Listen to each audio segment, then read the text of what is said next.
Tonight, we're really in strife under this government. This is getting serious. Today, shocking growth figures showing we're getting poorer despite the government's great scam. And exclusive, Australia Post will not send mail to Israel. It's cut Israel off. This is extraordinary. Plus, ideological cleansing at the ABC. It gets rid of its last two conservative presenters. And more mad, in-your-face protests, climate extremists blocking traffic, and even Palestinian supporters protesting against the Queensland Parliament's Christmas tree.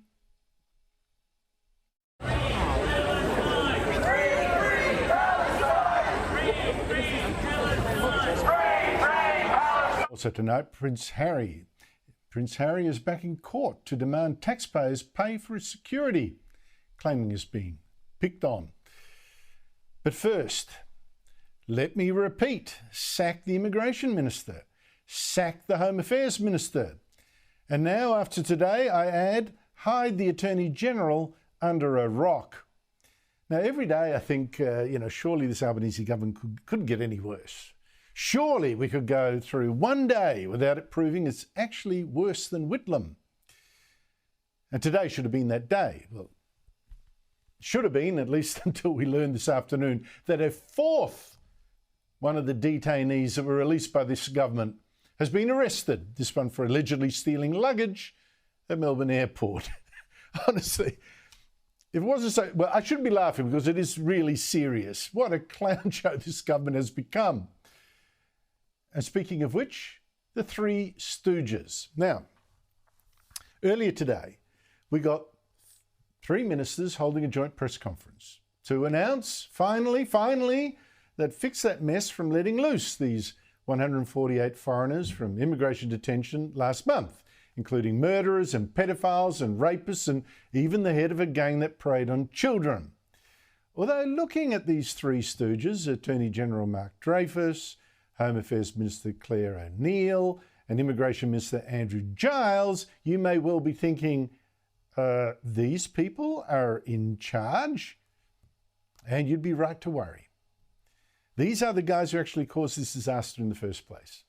They hadn't prepared at all for the High Court ruling last month that the government couldn't keep holding foreigners in detention who we wanted to kick out, but no other country would accept.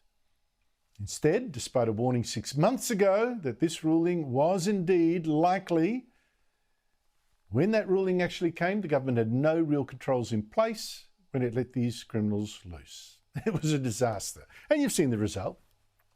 One guy, a convicted offender, allegedly committed indecent assault on a woman in Adelaide. Another, a pedophile, was arrested for allegedly approaching children in Dandenong. A third, caught with cannabis.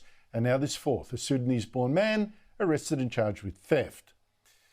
But never mind, today there would be this press conference to announce, don't worry, we got this, we fixed it. These three ministers had a new law drawn up that would put the most dangerous of these 148 people back in detention, legally this time, because they get a judge to do it.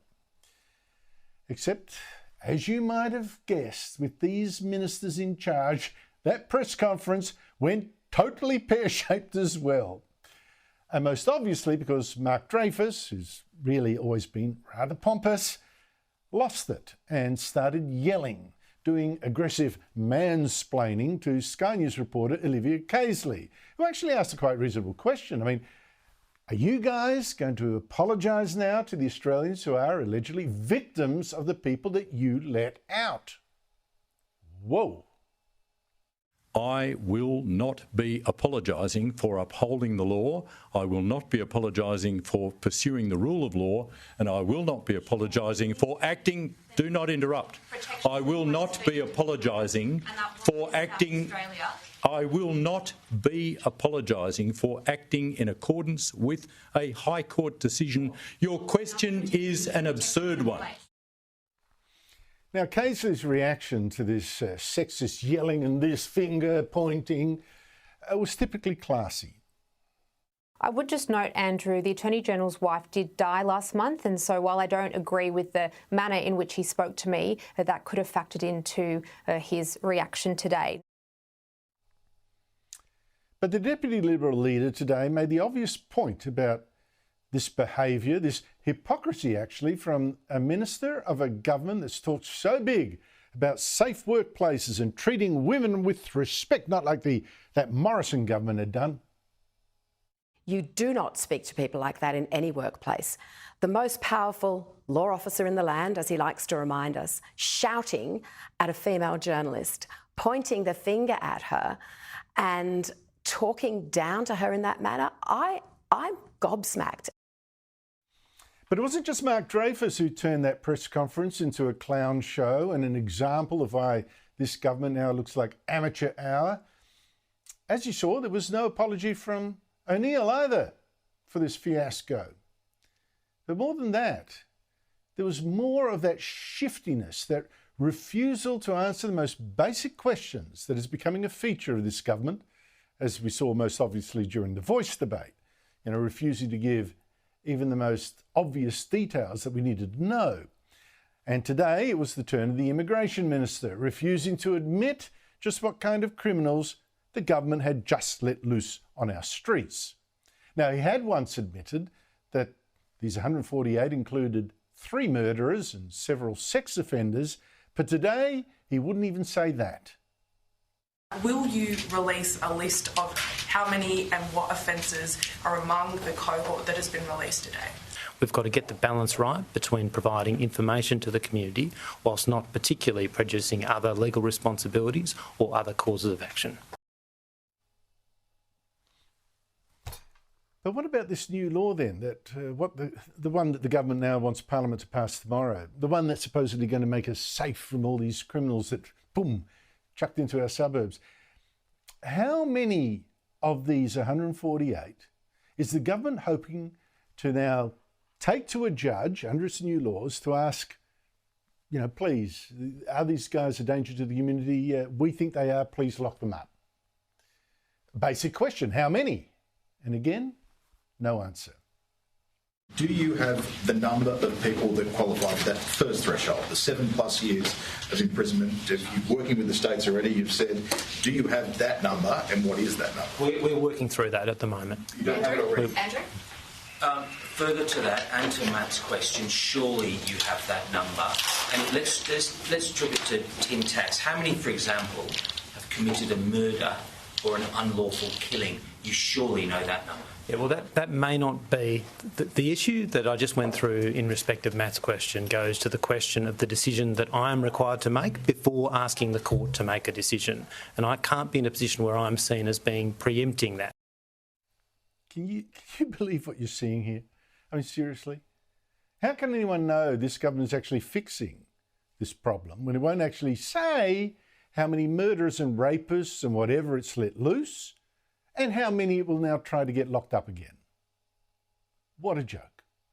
Now, I'm not pretending this is easy. I'm not pretending that the Liberals they could have fixed this legal problem when they had the chance. They didn't. I'm not pretending that they're clean in this as well. But the way this government has handled all this, total clown show.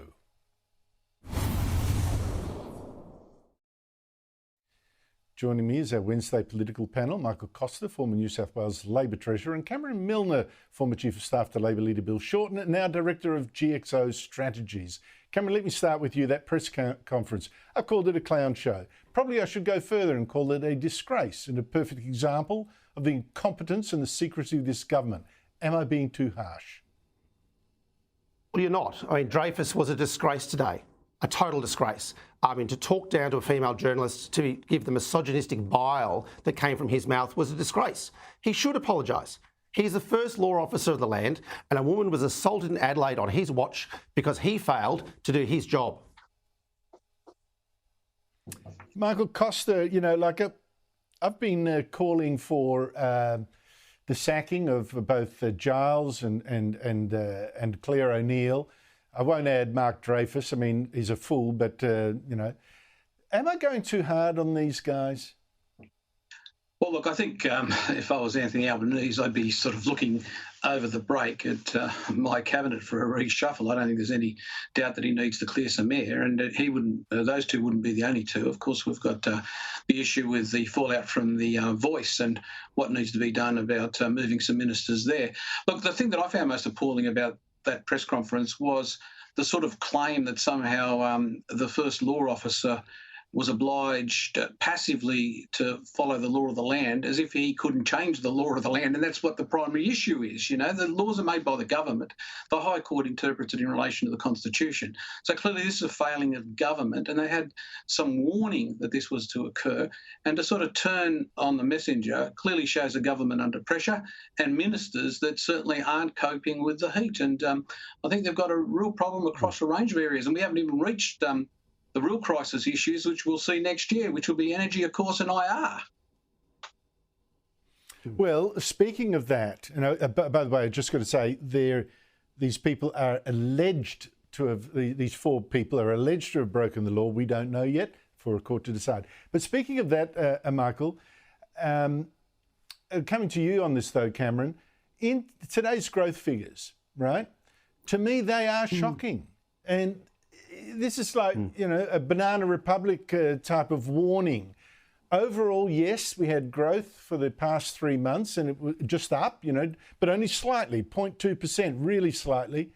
And that was only because the government had let in 540,000 immigrants in 1 year. That's the population of Darwin and Canberra combined.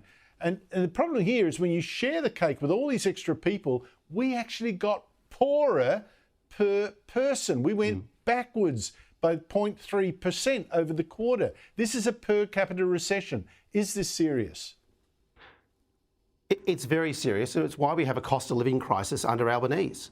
It's why people are feeling much worse off than they did 18 months ago when Scott Morrison was supposedly the worst Prime Minister around. People are really hurting out there, and it's no wonder these figures are showing up a per capita recession, because they've opened the floodgates to migrants, floodgates to people to come to Australia to try to fix their economic problem. Rather than increasing productivity or spending money better, they've just opened the floodgates. Well, Michael Costa, you're the former Treasurer. You tell us how much trouble this country is in. Well, it's in a lot of trouble, but let me say that this goes back decades. It goes back to the response to the GFC. The global financial crisis saw all sorts of extraordinary attempts to pump prime. We saw all of that, you know, quantitative easing being one, the low interest rates and excessive government debt over 2 decades. And everybody said, and certainly I said at the time and on your program, Andrew, that there will be a day of reckoning, and we're seeing that day of reckoning because the instruments that are left are the blunt monetary policy instruments, and your per capita recession is, whilst it's true, you've got to remember that this is really not the mainstream issue for most people. The real issue is their individual living. You know, remember that per capita recession is based on an average. Now, there are some people doing okay at the moment with higher interest rates. The problem is the pain is focused in a very narrow area, and that area is, in fact, a key area for Labor in terms of the voting profile of the country. But more importantly, they can't take any more. And we've yet to see what happens with energy next year.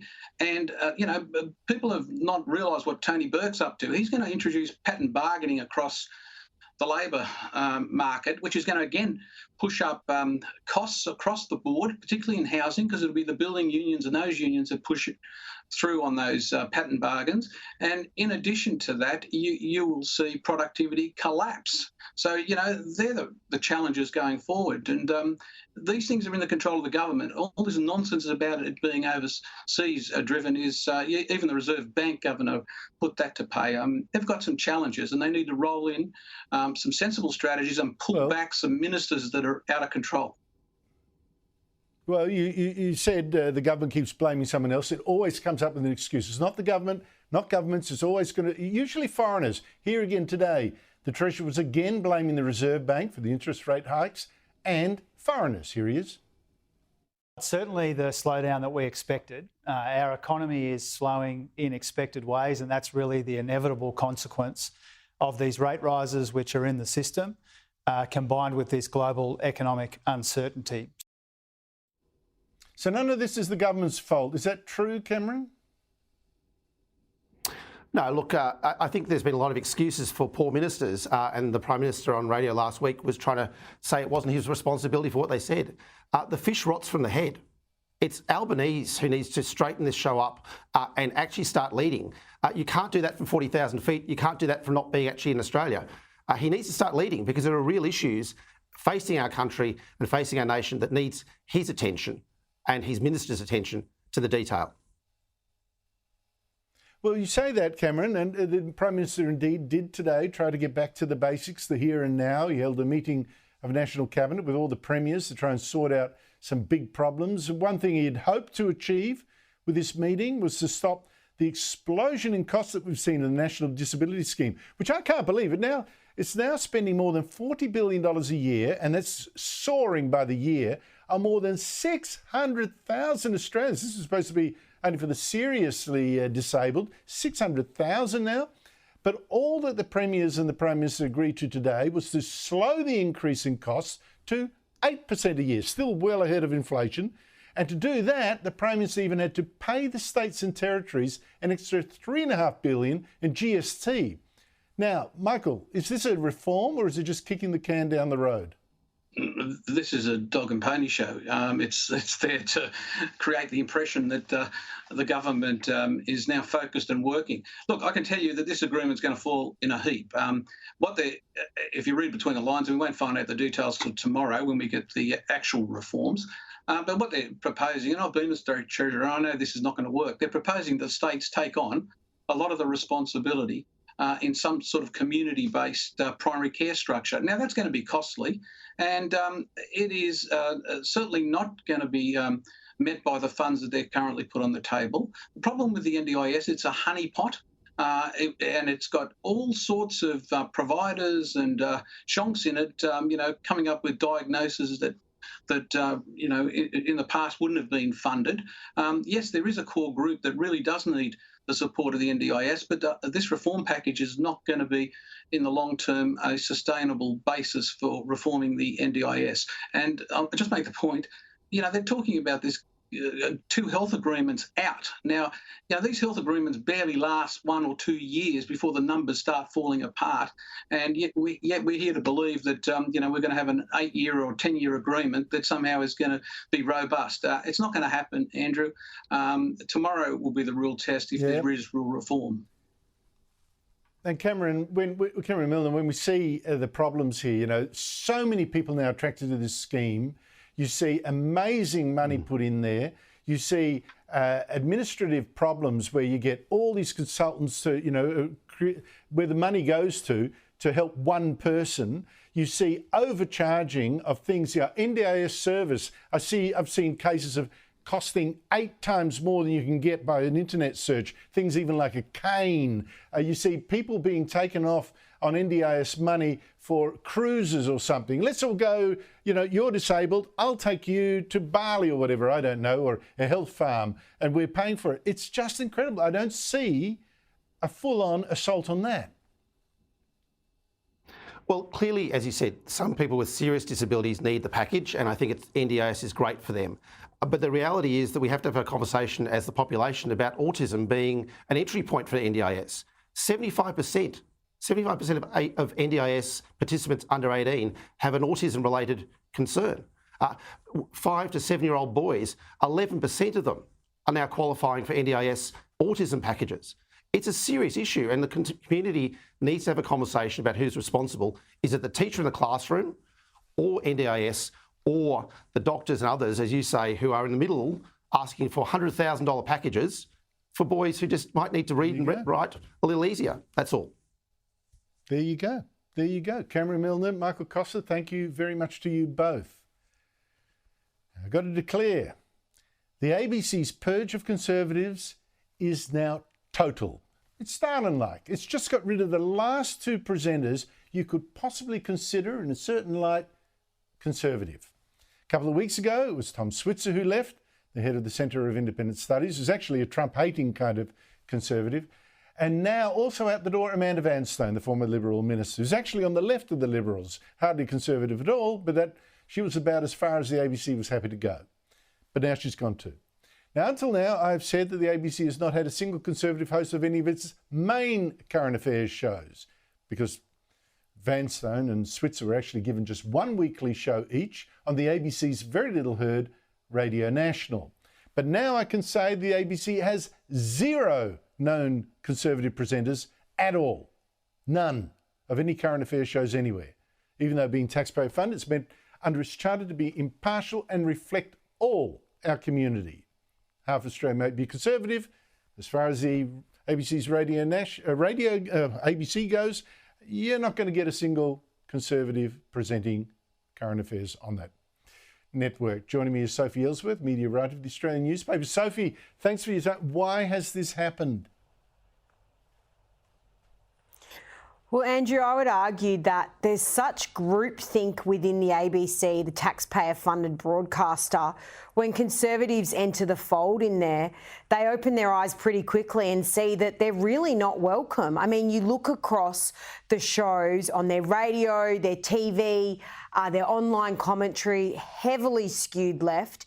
There's really no room for Conservative voices at the ABC, it seems. Tom Switzer's obviously packing his bags, as you said.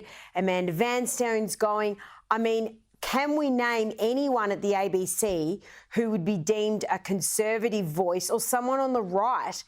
And Andrew, I'm scratching to find anyone there, and I don't really think the ABC want that. And that is where it's letting down the taxpayers, because they should be representing the Australian public, not just one section of the community that is left-leaning. Well, on that very point that you don't think the ABC wants it, I was struck by the fact that Chairman Ita Buttrose, right, appointed by Scott Morrison, what a backfire that turned out to be, she has actually made clear the ABC would no longer hire even people like me, who'd been a regular paid commentator for a decade before leaving the ABC and coming here to Sky News. Here she is.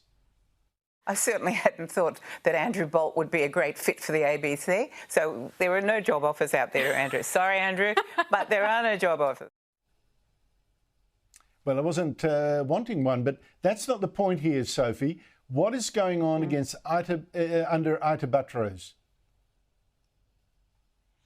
Well, Andrew, I actually think those comments, why Ita appears to try to be making light of them, is actually a pretty ill-advised commentary to be making about you. It shows to me that she's basically saying Conservative voices are not welcome at the ABC. They don't want them. This is shown throughout who they hire, who are their key broadcasters, what are their views. You can see them in their commentary.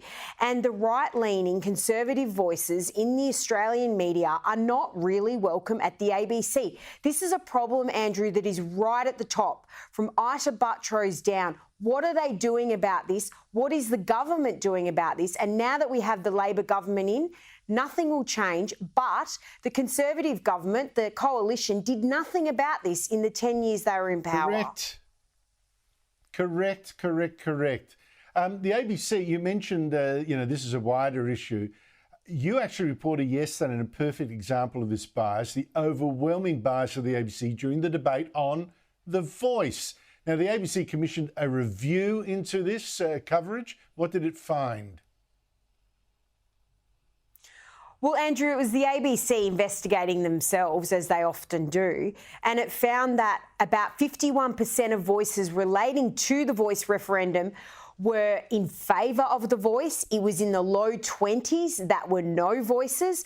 Now, I do note, Andrew, in the 9 entertainment papers and also in The Guardian, they pointed out that Jacinta Nampijinpa-Price had rejected over 50 interview offers by the ABC.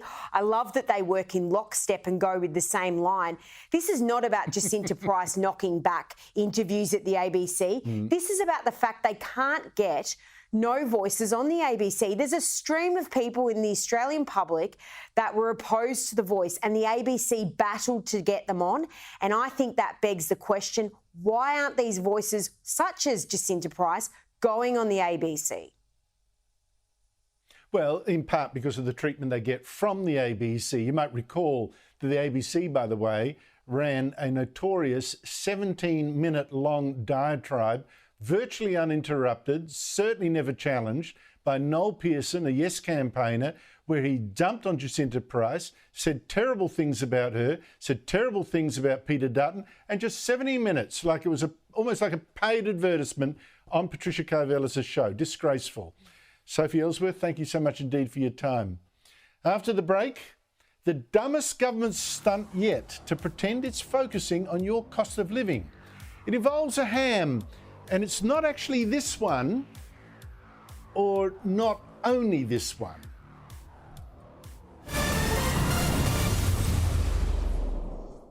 Now, the Albanese government is now freaking. I mean, thinking, oh, we've got to start talking about cost of living instead of, the Voice or what it's going to do for the Pacific or these endless foreign trips or global warming. Cost of living.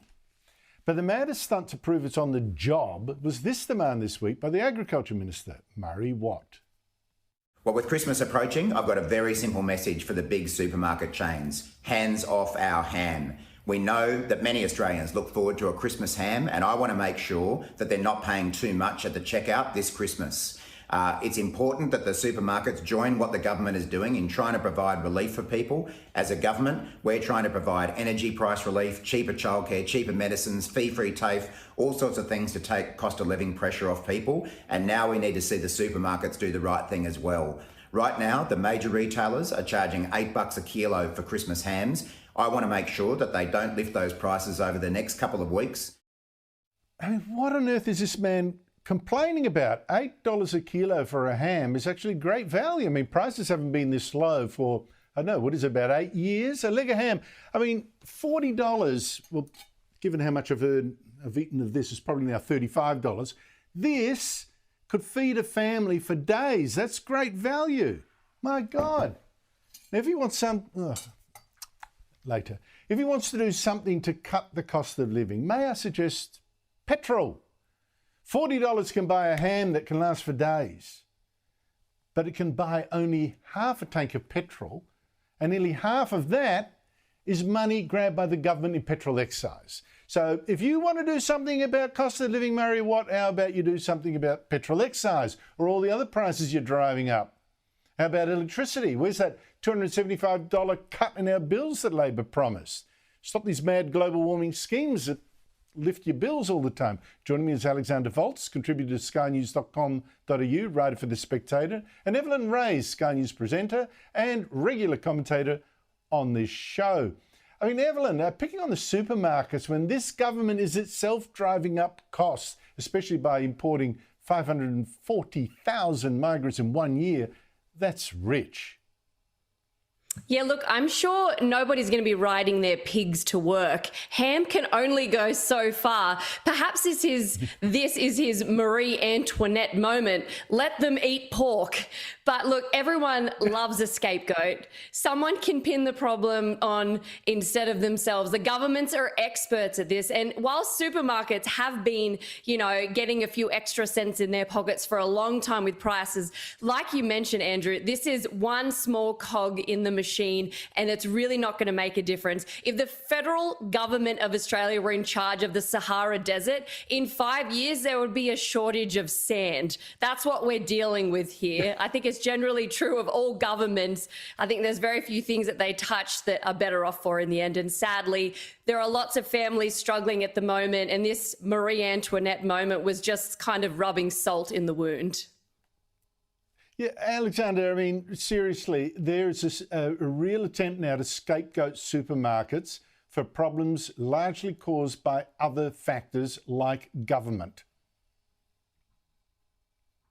Well, Andrew, I just don't really get it, to be totally honest with you. Does Senator Watt seriously think that when he records that Twitter video, Australian people are sitting at home nodding their hands thinking, hands off our ham? What about hands off our constitution and hands off all the other things that the government has interfered with and continues to interfere with at the moment? I don't know. I'll take your word for it that ham is at a good price. I think everyone's feeling the cost of living squeeze at the moment, but is this the quality of statesmanship that we have in this country at the moment? Hands off our ham. Yeah, thanks, Senator Watt. Fantastic. Brilliant. By the way, look, here's first a reminder of the yelling today by Attorney General Mark Dreyfus at Sky News' Olivia Caisley. A reminder, here it is. And I will not be apologising for acting. Do not interrupt. I will not be apologising for acting. I will not be apologising for acting in accordance with a High Court decision.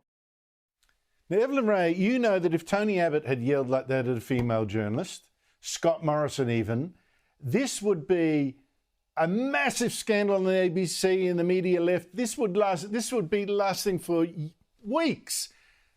What would Labor say about this now, do you think?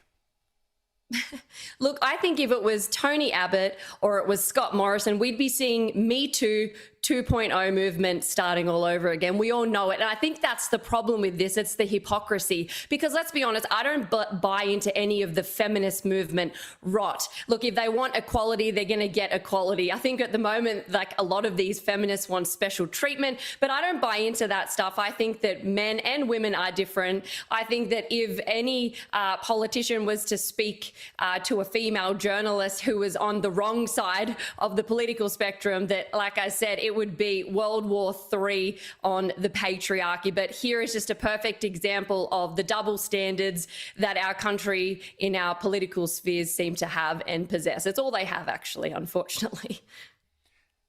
But Alexander, just picking up something there that Evelyn was hinting at, I'll come back to you on this, Evelyn, but Alexander, does it actually matter that Mark Dreyfus yelled like that and wagged his finger at a female journalist? Is it just happenstance? Equality, female, male, you talk to them alike, doesn't matter whether you're rude to a female as opposed to a man. Is there a sexist angle to this, really? Well, I'm not actually so sure, to be honest with you, Andrew. I watched that clip, and I also watched that clip with my girlfriend. She's a pretty good marker for these sorts of things, and we actually didn't have a problem with the way that the Attorney-General addressed the question. We thought his response was firm and perhaps understandably so. What we took issue with was the actual content of his answer. You know, again, here is another of our statesmen talking about upholding the rule of law and being a minister for the Crown, when at the same time this fellow has an assistant minister for the Republic working to remove the Crown underneath him. So when we talk about double standards, I think we should also throw in there that the Albanese government is displaying a hypocrisy never before seen in Australian politics, and everyone has got to get better at calling that out. Evelyn, what do you make of it? Did it offend you that he yelled like that at a woman? Look, I totally agree with the previous comments. Like, as a woman, I watched it and I thought, you know, I was in the police for nearly 12 years. It's a man's world in there. And to be honest, there were far worse things said there in front of women than what I just saw on the news. And like I said, if people want equality, they should expect equality. But like I said, this feminist movement and how we're expected to feel sympathy is all about special treatment and not equality. I think that, you know, that there should be respectful discourse with all political discourse, with all debate, with all conversation either side. I didn't find it too disrespectful at all, to be honest. And I would be pretty annoyed if someone was interrupting me while I was trying to answer a question as well. I don't know. Evelyn Ray, Alexander Volz, thank you both so much for your time. After the break, this floored me, and it's an exclusive. Australia Post says it's not going to deliver mail to Israel or bring mail from Israel. Matt Canavan after this. I mean, the boycott Israel crowd would love this. More after this. Australia Post today announced it will be cutting mail deliveries to letters to every second day now to save money. Now, before I get to that, there's another cut that it's made that I think is not just sad, it's a little bit, it's appalling. A teacher wrote to me, Jewish, at a Jewish school. She said she got a class to write letters to support Israel in this time of need. Went to send them. Australia Post said, well, we're not delivering letters to Israel. No letters to Israel. Kids were disappointed. I was shocked. I checked it out. It's true. Australia Post says, due to ongoing safety concerns and limited flight capacity, we have temporarily suspended all services for sending to and from Israel. You can't get letters from Israel either.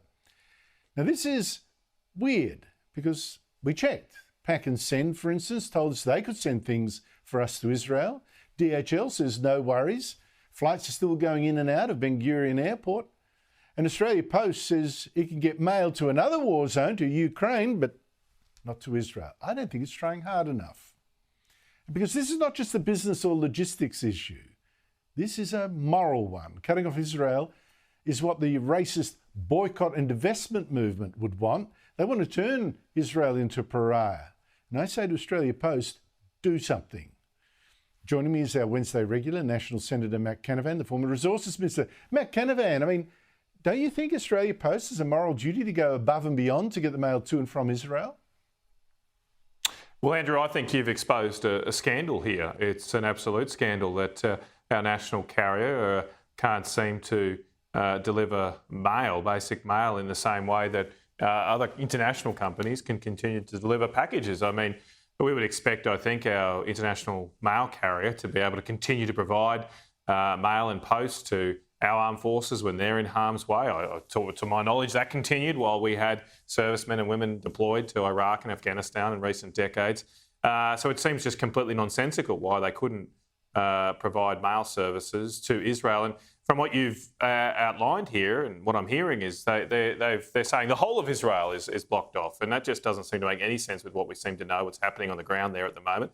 And then, as you say, you've got the actual counterexample of the Ukraine right now. So I think some serious questions have to be asked of Australia Post. I'm sure we'll do that here in the Senate, but hopefully they'll come back to you and all Australians sooner than that. Well, I think this is a really important issue, really important. Now, Australia Post has also today announced it's going to cut mail deliveries in Australia to every second day, letter deliveries that is, to cut costs. It's just posted a $200 million loss, so it's got to do something. Do we care that it's had to make the change? To be frank with you, I don't, because I live in a town that hasn't had home deliveries since I don't know when, so we got to go to the next town. But what do you make of it? Well, look, we already have had more delays in getting mail delivered to and from regional Queensland, where I'm from. So it's not shocking, as you say, they've got to respond to the time, so to speak. Look, it is sad. I mean, I wish we could provide services for those people that continue to use it, but there's obviously got to be a balance of costs and benefits. I mean, what I'd like to see is I really want to see Australia Post try and look for growth opportunities. I think Christine Ferguson was doing that a few years ago. But I'm just not sure. I just want to see that new management look at how they can grow their business, not just manage decline. And I'm particularly interested in making sure that Australia Post can provide banking services, other services. There's lots of things they could do right now with their 3,000-odd postal branch network. So I'd love to see some positive news from Australia Post as well, rather than just take out services. And send mail to Israel too. Yeah, that was do that. Surely with a cost saving. Well, that was Christine Holgate that did it, and they're saying now that parcels is the future. That Australia, it doesn't matter. Parcels of the future. Apparently, Australians are half as likely to buy online as people overseas, and maybe that's where the growth is. Matt, do you remember? I'm sure you do. You're a Queenslander. You were involved. You remember how the Greens and global warming extremists tried to stop Adani, an Indian company, from investing in a new coal mine in Queensland. Even Labor, as you remember, was iffy about encouraging Adani. They treated it like a leper, basically. In contrast, as you told me before the show, the Biden administration, the US, is lending Adani more than $500 million US to build a new port in Sri Lanka to cut out the Chinese who grabbed another big port in Sri Lanka when it got into debt and had to give it away. What does this tell you? Well, I do remember it, Andrew. It's about half my political life was spent fighting these radical greenies that wanted to stop a coal mine here in Australia. Fortunately, we beat them, and that Adani Carmichael mine is operating right now, employing 2,000 Australians and making lots of money for us. The unfortunate thing is those radical greenies did succeed in stopping the Australian government providing a loan, and they used their vehicle of the Queensland Labor government to stop that loan going to expand the rail line. We could have had a 100 million tonne per annum coal rail line going out to the Galilee Basin right now. Instead, it's only 40 million tonnes per annum because we didn't do what the Biden administration is doing and providing a loan to a company that wants to build infrastructure in other countries. And to keep in mind, just to put in perspective the cost of that, 60 million tonnes of coal a year at, let's say, an average price of $100 a tonne. I'm being very conservative there. That's $6 billion of revenue for Australia every year that we forego because of that lost opportunity. And in royalties, it would be $600 million a year, and generally about the same amount in company tax. So, it's a massive cost to our economy that we have not. We built the small size version of the Adani Carmichael mine. Absolutely. And it's a loss to all Australians that we've lost this economic opportunity because we just have such a narrow view, I think, of the world here in Australia sometimes. And unfortunately, there's too many greenies who haven't had a shower in the last few weeks. How about frightening off investment in new coal and gas? And we just saw over the last period, we've had a fall in revenue from coal and gas exports. That's going to get worse in the future because we're not bringing on the new resources thanks to the weakness of government and frightening off the investors. But listen, one thing before we go, I'm running out of time.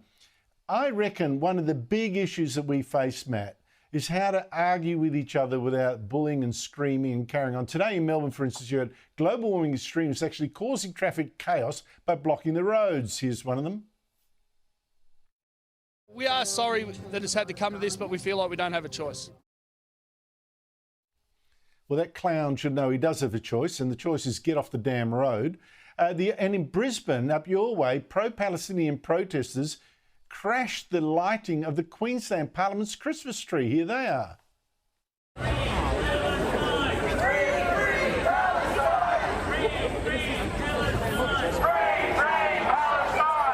I mean, seriously, Matt, increasingly these causes look like just excuses to bully people and still feel good about it. Oh, absolutely. They are bullies and they show no respect for other Australians and the rights of other Australians. But look, I do think while the most of the blame needs to be put at the protesters themselves, the leadership here in Australia is sometimes sanctioning and encouraging this. We just saw the other week the spectacle of Labor ministers happy to see students leave school in protest. So if that's the example they're setting, we'll get more of this disrespect. We've got to set an example at the top. Absolutely. And the courts might also set an example as well. Matt Canavan, thank you so much indeed for your time. Really appreciate it. Now, after the break, how this particular whinger now actually wants taxpayers to subsidise him as well. Patrick Christie's from London on this latest offensive court case. Well, now we've got a little problem with this great whining sound that I'm hearing coming all the way from London. It's just so deafening. Well, that whining sound you hear is Prince Harry again, doing the, oh, poor me, I'm being picked on, everyone's so unfair to me. The British government, the royal family. His lawyers are in court this week because he is suing the British government for refusing to pay for armed police protection whenever it's in Britain. It's only going to pay on a case-by-case basis. And Harry is so poor, as you know, it's not good enough. Joining me from London is Patrick Christie, star presenter of GB News. Patrick, great to see you again. Does Harry seriously think that taxpayers want to fund his police protection for him and Meghan Markle after the way they've smeared and damaged the royal family over the last 5 years? I mean, this guy's so arrogant that I don't think he gives a damn about British taxpayers, to be perfectly honest with you. The fact is that if you're not going to do your royal duties and you're going to stick the knife in on the way out of this country, then you shouldn't have police officers on duty protecting you when you come to this country. That's not, I think, a controversial view. The other argument was that he should maybe be allowed to pay for his own police protection. I'm sorry, but our Metropolitan Police are not for hire. What precedent does that set every time George Clooney comes to the UK or someone like that? Are they allowed to just rent our Metropolitan Police? I mean, we've got a knife crime epidemic, a drug dealing epidemic, you name it, we've got it over here. Police officers already aren't attending shoplifting cases, so why should they protect Prince Harry? And I hate to say it, but some of the risks that Prince Harry is facing, he's brought upon himself. In his book Spare, he wrote about killing Taliban fighters. Well, if you put a fatwa on yourself, Harry, don't expect the British public to have to pay for that. And if that means that you're going to struggle to come back to the UK, well, oh well, never mind. Yeah, but I worry that your judges there seem to be very deferential to him. I thought Meghan Markle was so lucky not to get pinged for lying to a court in her court case. I thought Harry was very lucky to be allowed to sue, I think it was Daily Mirror or something, for damages, despite his fantasies about being stalked. Is he likely to win this one? I think it's quite unlikely at the moment, just basically because he's been knocked back already so far. And this is the Home Office that are going against him here and basically just saying you are now not a working royal. The thing will be is on a case-by-case basis, right? So I think everyone would think if he's going to visit his family or take part in some kind of royal duties or at a royal event, then yeah, of course, you would get police protection. But if it is just that you want to come round and strut up and down the King's Road or something along those lines, I mean, the biggest joke in all of this is that what he's trying to claim, right, is that it would have a detrimental impact on his charity work if he was attacked, OK? So aside from his own personal security, a detrimental work on his charity work. Well, you know, we're not actually seeing a huge amount of charity work from Prince Harry, and it does equate to something like 1 hour a month that he appears to be doing alongside Meghan Markle, and most of that is based in California. So I'm pretty sure the charity sector would survive. Oh, Patrick, such cynicism in one so young. But Patrick, the West has a real immigration crisis. I mean, I was just looking at the US, you know, more than 2 million illegal immigrants pouring over the border in just 1 year. Also in Europe, the same crisis, Italy particularly, so many boatloads of young men. I mean, where are the women? Where are the children coming from Africa, crowding this reception centre in Lampedusa, for instance? But Britain has also had a shock about illegal immigration. Tell us about it and what is the government trying to do to fix it? Yeah, massive levels of illegal immigration where we're seeing people coming across the channel. The government is trying to claim that they're doing everything they can to stop people coming across the channel. I've got an exclusive on my show tonight, 9 to 11 p.m. UK time, which proves that there are more people waiting on the other side of the channel to cross than ever before. They've done a deal with Rwanda to try and use that as a third country in order to plonk people there for processing. Our woke politicians and various different human rights groups, who in my opinion are essentially on the take, are desperately trying to block that. They have blocked it so far. Our Home Secretary went back to Rwanda yesterday, signed a new deal that said the Rwandan government promises to have an international scrutiny committee in their country and a right to appeal, so there will be no human rights violations. A sovereign nation has agreed for money to have an international scrutiny committee in there. That is, I think, you know, quite an egregious step. And so that's got to get voted through Parliament now. The problem is it'll probably get held up in the House of Lords. It'll get dragged through the courts again, people trying to claim that Rwanda is not a safe country and that it is our duty to keep these people. The other big problem, though, of course, is legal migration. Net around 675,000 a year. When the government was voted in, they wanted to get it below about 150,000. Now, they are admitting, as of Monday, that they would be happy with a figure of around 400,000 people. That's a city the size of Coventry every single year, and the government's being pushed and pulled around. They're under attack from the right wing of the party who don't want it. They're under attack from the left wing of the party who think that they're being too soft. And so we have squishy Rishi Sunak in the middle doing, frankly, not a lot. It's just extraordinary. Don't these people actually look at the boatloads coming over and see, listen, if these are genuine refugees, where are the older people? Where are the women? Where are the children? I mean, it's just extraordinary. You're being taken for a ride. If they want to come, if they really are fear of their safety, what does it matter if they're in Rwanda? At least they're safe. I mean, seriously, Patrick, what is this blindness in your country, as there was in ours, to what's really going on? Yeah, so we had footage of someone in a taxpayer-funded migrant hotel earlier this week throwing £20 and £50 notes around like he was at some kind of, you know, adult club. And it turns out that these people are being given free accommodation and then working in what's called the black economy. So car washes or working as Deliveroo drivers or Uber Eats or one of those things. Yeah. And they're making a load of money there. The problem is for people is that they've just got a blind spot when it comes to the security threats, etc. All they are doing now is they see illegal immigration good, and that's a problem. Got to go. Patrick, it's been great to talk to you this year. See you next year. Thanks for joining me. And that's it from me, Chris Kenny now. Good night.